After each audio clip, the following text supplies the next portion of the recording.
অভাৱ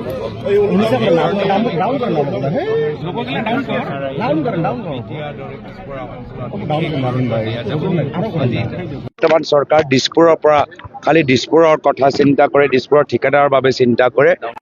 আমাৰ চৰকাৰ আহিলে আমি আমাৰ ভিতৰৰ অঞ্চলৰ গাঁও অঞ্চলৰ বাবে বিশেষ উন্নয়নৰ পেকেজ আমি হাতত ল'ম।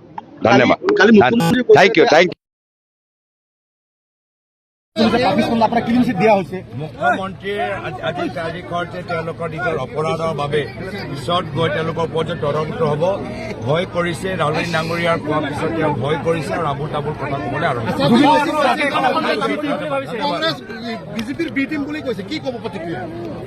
ধন্যবাদ। অৱেচি ডাঙৰীয়াক আমাৰ অমিত শ্বাহ ডাঙৰীয়াৰ বি এতিয়া স্থানীয় আজমল ডাঙৰীয়াৰ পৰা লাভ হোৱা নাই হিমন্ত বিশ্ব শৰ্মা ডাঙৰীয়াক।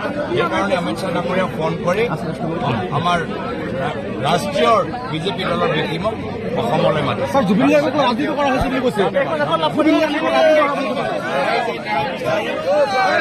অনুসৰি আমি কামখিনি কৰি আছো।